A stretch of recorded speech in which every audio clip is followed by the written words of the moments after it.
The Oklahoma City Thunder just beat the Detroit Pistons on a miraculous putback shot from Jalen Williams. Did this save the season? And J-Dub looks like a star. Plus, Josh Giddey keeps playing well, and so much more in today's Locked On Thunder podcast. You are Locked On Thunder, your daily Oklahoma City Thunder podcast. Part of the Locked On Podcast Network, your team every day.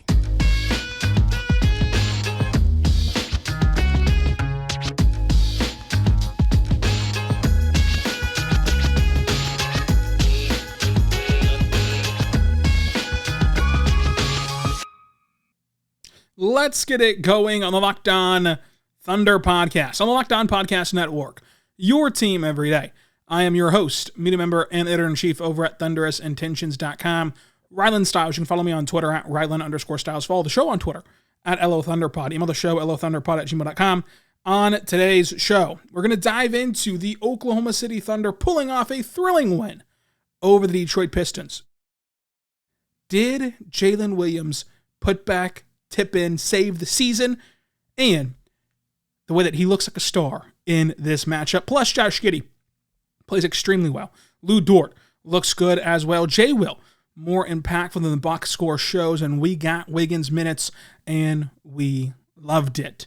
No SGA again tonight. Obviously, Chet, Kenny, and Lindy were all out as well. No Jared Butler minutes, no Dario Saric minutes, and the Thunder went out there with the same starting five as yesterday: Giddey, Joe, Dort, J-Dub, Will.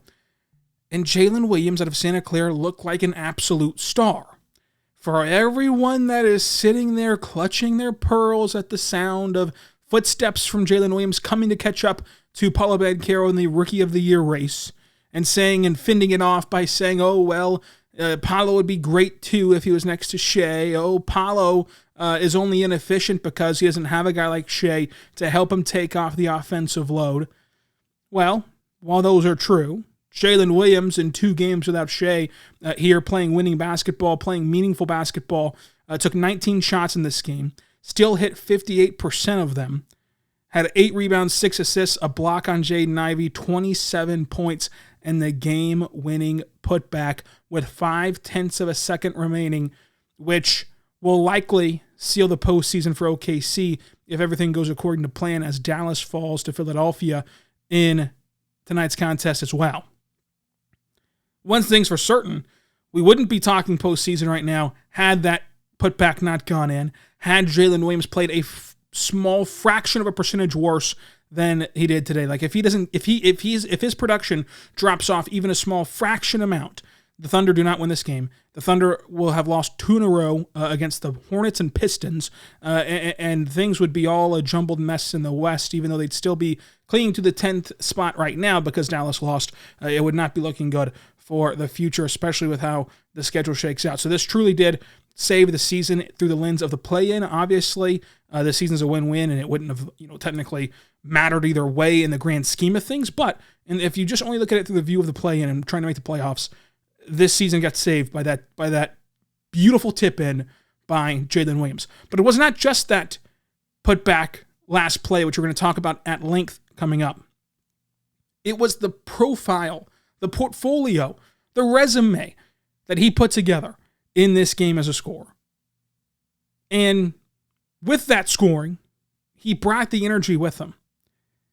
He's one of the few guys that you can count on that night in and night out will bring the energy, will bring the juice.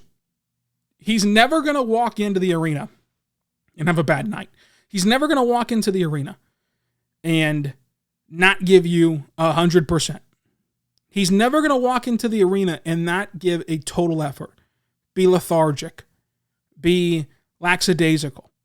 Now, there's some nights where his juice that he provides is not enough to make the whole team not look that way. Like, again, in Portland and against Charlotte, this team, by and large, as a total cohesive unit, looked lethargic. But Jalen Williams specifically had many plays in the last 2 games, which we highlighted on this podcast, where he brought the juice that just could not translate over to the other players. It's like whenever you're jumping a car battery, and one car has a lot of juice in it, and typically you're able to jump a car from another car, but this battery is so dead that it's dead as a doornail to where it doesn't matter how much you rev the engine, it's just not going to turn over. And that was the last 2 nights for OKC. Luckily, they were able to pull out that win against Portland, but against Charlotte, they fell. And tonight, he brought that energy again, and it turned the tides in this game. But that shot-making portfolio from Jalen Williams was awesome. We know about those cross-the-lane floaters that he loves to do, but it was his ability to attack off the dribble with the ball in his hands tonight, where he's blowing by R.J. Hampton, where he's blowing by Jalen Duren and setting them up with head fakes and crossover moves, and his handles looking improved just in this season alone as a rookie. He had 3 putbacks in this game, including the game winner.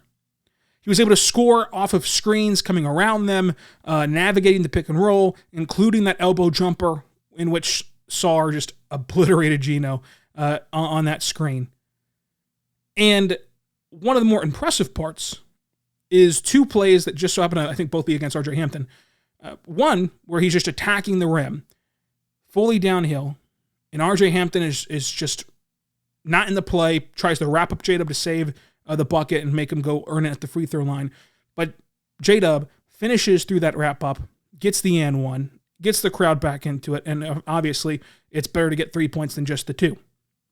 And another play was when J-Dub, as a rookie in the NBA, is going downhill, full head of steam, attacking the rim, lifts into the air. R.J. Hampton is perfectly aligned and out of the semicircle to be able to draw the charge, but the body control in midair for Jalen Williams is able to avoid Hampton and finish. Not just one or the other, both. Finish and avoid R.J. Hampton. And then as a passer, he was really good, swinging the ball around, making the right pass. And one of the more impressive passes that he made was a patient pass where he got underneath the basket, he got trapped, but he understood he had time. He was not in danger of getting a 3-second call, so he knew that if he would wait, somebody would cut. It was Wiggins who cut. He hits a wraparound pass, around the hip of a defender, 2 against easy 2 points, even though the play looked dead to rights. He didn't panic. He didn't just jack up a shot or fling one up or turn it over, whatever. He understood how to be patient. He is beyond his years. He's only a rookie. He is beyond his years in this league. And that last play was something special. That last play not only saved the season, but I think highlights a lot about this team from beginning to end. From the moment that ball got thrown up in the air to the moment that team walked off the court tonight, those final 5 seconds, I think not only saved the season, but I think laid the foundation, highlighted the foundation of what this team will be for many years to come. We'll talk about that coming up. But first, I want to tell you right now about our good friends over at the Ultimate Pro Basketball GM. Go over there right now to probasketballgm.com or download the app. Use promo code LOCKEDON. Get 100% free boosts when you do to start your franchise. It's awesome. If you've ever dreamed about being an NBA GM, this is the game for you.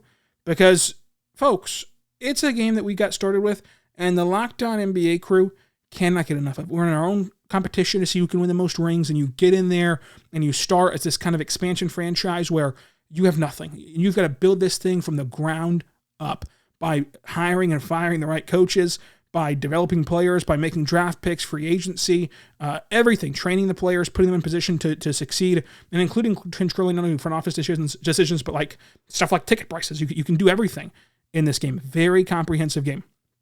All of this in a challenging but realistic game world. Go to Ultimate Pro Basketball GM. That's Ultimate Pro Basketball GM in a free, playable offline game so you can play on the go if you choose. And you can play how you want, when you want with the Ultimate Pro Basketball GM. Use the code LOCKEDON, and you can get a massive boost for your franchise to get started. We're back on Locked On Thunder Podcast, on the Locked On Podcast Network, your team every day. Thank you so much for making us your first listen every single morning, every single day. We're here for you, talking Thunder basketball. For your next listen, check out the Locked On NBA podcast to recap what a crazy night this was in the NBA. A lot of interesting stories, a lot of stories that impact the Thunder, including Russell Westbrook, turning back the clock and beating Memphis. But we are here to talk about that last play. That final play of the game. Wow.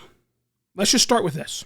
So, Dort attacks the rim. There's a tie-up. It's a jump ball. Dort wins the jump ball.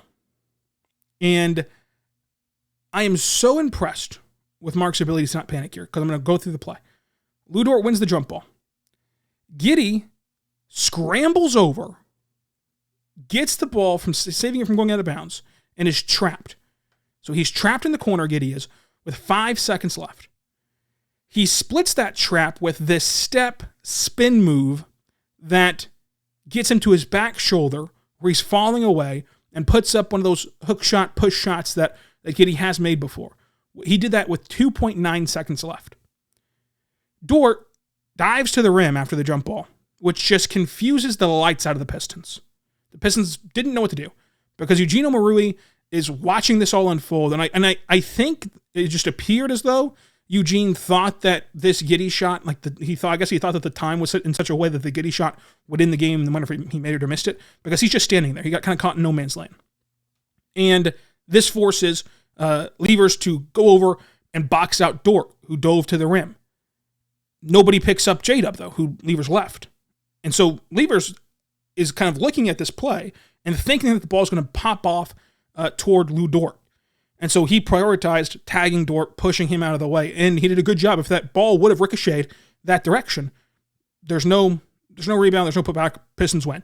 The problem is, as he rotates over to Dort to seal off Dort, because that's where the ball looked like it was going to come off of, truthfully, nobody rotated over to pick up J-Dub, or even get in the way of J-Dub, or even contest J-Dub, or even do anything to J-Dub. And so J-Dub goes up, and the ball comes off the rim, perfectly into J-Dub's hand, with 1.6 seconds left. J-Dub catches the ball at a high point off of the rim, almost does a double jump, releases the ball when the ball's even with the rim, just pushes it, lofts it forward, and hits it nothing but net. There's only 0.5 seconds left, and that is your ball game. That's your ball game. The Thunder were on the court before the final shot from the Pistons even landed. Obviously, the shot missed. OKC won. Speaking on the play real quick, I am very impressed with Mark's ability not to panic. Think about the play. The Thunder have a timeout in their back pocket. Dort hit what looked like the go-ahead bucket. It's got wiped off because they're going to say it was a jump ball. And then the Thunder win the jump ball. Josh Giddey gets trapped in the corner. Looks like a disaster. Mark could have then panicked, called the timeout, and none of this would have happened. And he let the kids play. He let the young guys play, and Giddey ends up getting an advantage to where he can get a shot off. And J-Dub is in position to clean it up. And for Mark to let the kids play in that moment, to let the kids work through that, and trust that Giddey would either call the timeout himself or get a shot off, I think is very impressive when you consider Mark's a really great out-of-timeout coach. His ATOs are incredible. Not only statistically, not only just by the stats, but also by the NBA standards. NBA coaches in those surveys fellow NBA coaches say that Mark has some of the best ATOs. Media, coaches, everyone. So he's really good at this. You have an elite inbounder in Josh Giddey. He's really good at inbounding the ball. Did not inbound the ball on the last play of the game, which was interesting. But in general, elite inbounder for Josh Giddey. And you have a guy in J-Dub who can get to the rim at will, and all you need is 2 points in 5 seconds. You can run that play, from the side where you are getting J-Dub cutting toward the basket, and all is great in the world. But he let the kids play. They figured it out. They closed out the game, and they got a win. That's huge. A lot of coaches would panic there. A lot of coaches would overcoach. And this is why I'm not going to play the results. Even if J-Dub's shot missed, I still think that the right decision there was to let the kids play.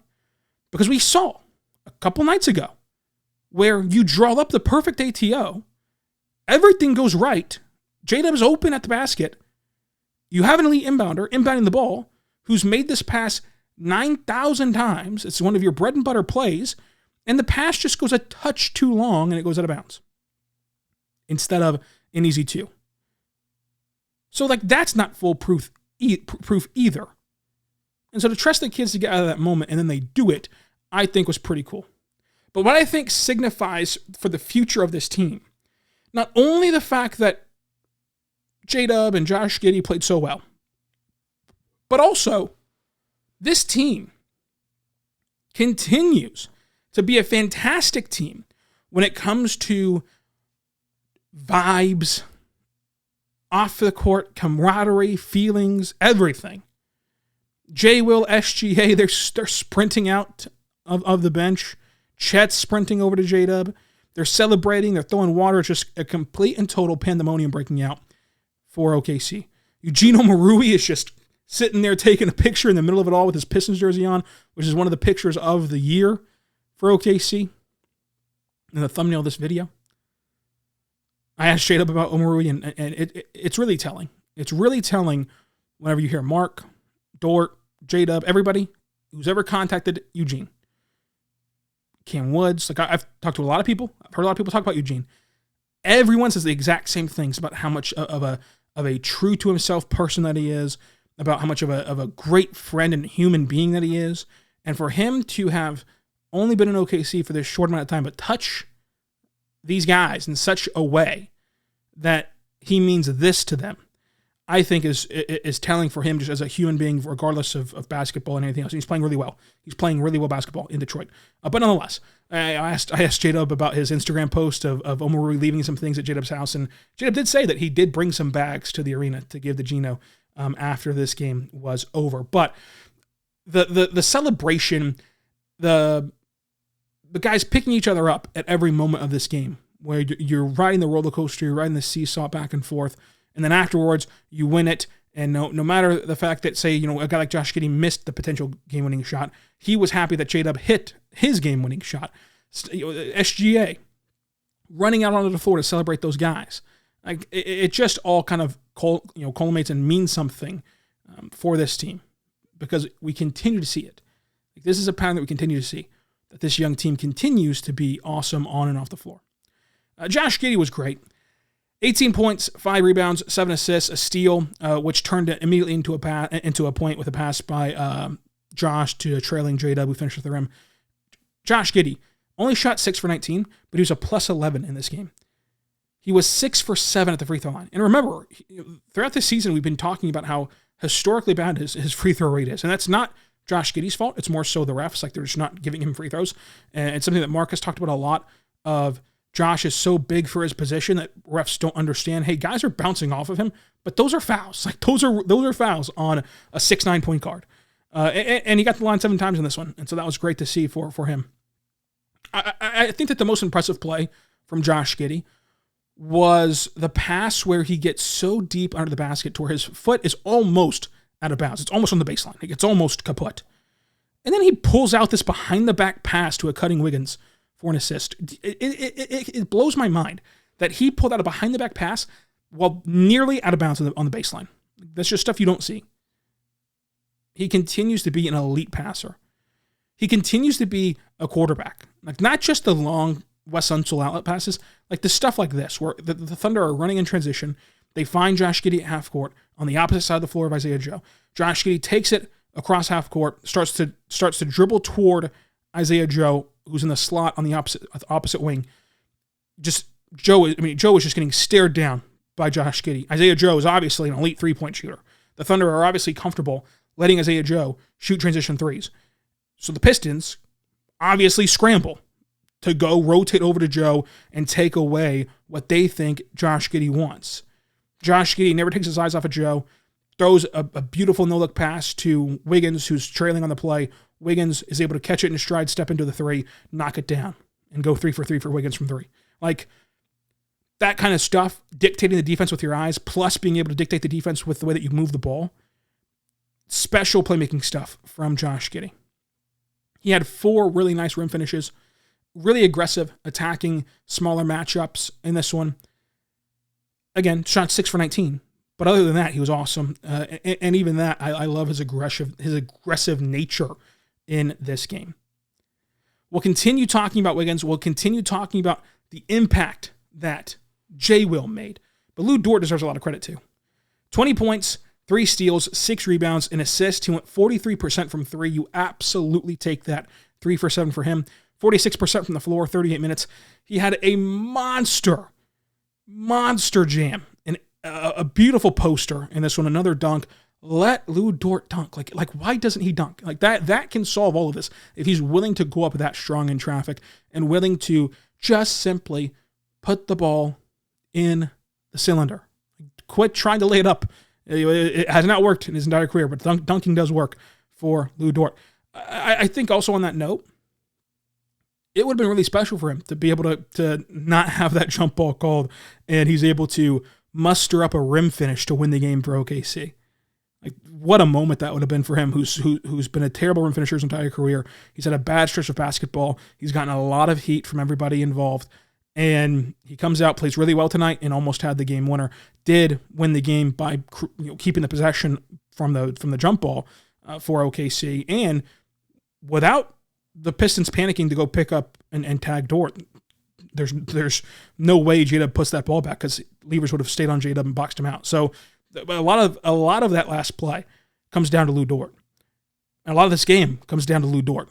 So really good job from Lu Dort in this one. We'll talk about Wiggins, Will, and this game by and large, including one stat I find particularly important for OKC moving forward. But first, I want to tell you right now about our good friends over at FanDuel.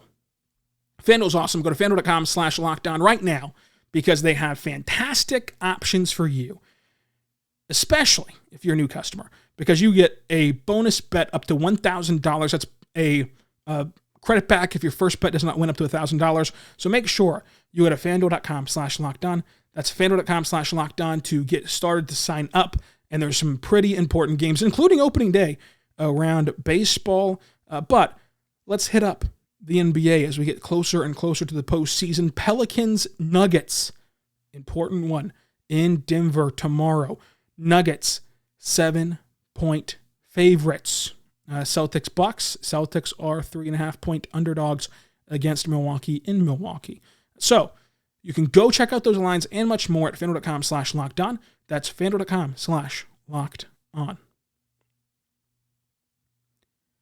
We're back on the Locked On Thunder podcast. On the Locked On Podcast Network, your team every day. Thank you so much for making us your first listen. Subscribe to every podcast platform that you use and on YouTube for the Locked On Thunder podcast.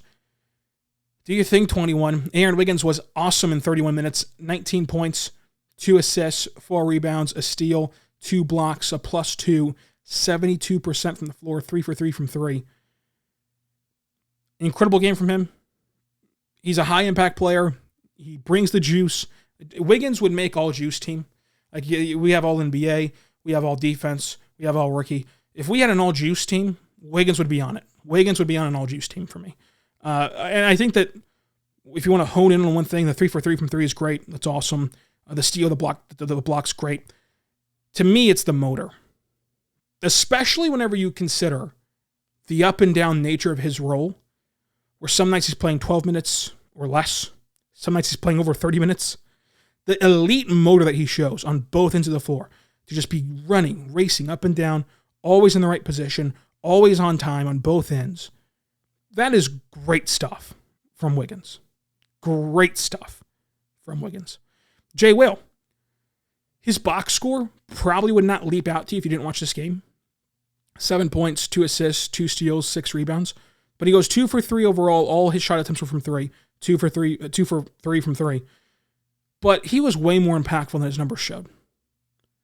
Because he got 3 of the 6 fouls on Jaden Ivey. He was cooking in this game by drawing charges. And those charges is rim protection, it's stops, it's point savers, and as you saw tonight, and against Houston, whenever he did the same thing to Sengun, it takes away the best player a lot of the times. Who's driving at the rim? Who is driving at the rim the majority of the time? It's guys like Jaden Ivey. It's guys like the best player who has a ball in their hands attacking downhill. Now, sometimes it's other guys. Like, obviously, like, he got one on plenty of people, but, like, plenty of other positions, and Şengün's not a guard at all. But, like, still, the majority of the time, he's able to pick it up on not only just an opponent, but an opponent's best player sometimes. And it completely changed the complexity of this game whenever the Pistons don't have Ivy for the last 2 minutes, by and large because of J. Will. J. Will just forced Ivy to pick up 3 of his 6 fouls by his elite defensive trait. That's really cool. Now, this stat, I think, means a lot for OKC. And it's something that we'll talk about at the end of the season a lot this summer. When we talk about the development of this team and the experiences, and we look at the playoffs and say, wow, that playoff experience is going to be huge. There's also regular season experience that you can then learn and implement into playoffs whenever you get there. And as many times as you get there, not just this year. 41 of OKC's 77 games this season have featured clutch time minutes, and that is classified in the NBA as a score within 5 points with 5 or less minutes to go. Typically, young teams do not close out games. You've heard me say that the last 3 years, including this year. The Thunder are the second youngest team in NBA history, only ahead of last year's Thunder team. They're the youngest team this year in the NBA, and they're closing out games. And if the season ends today, they're in the playoffs.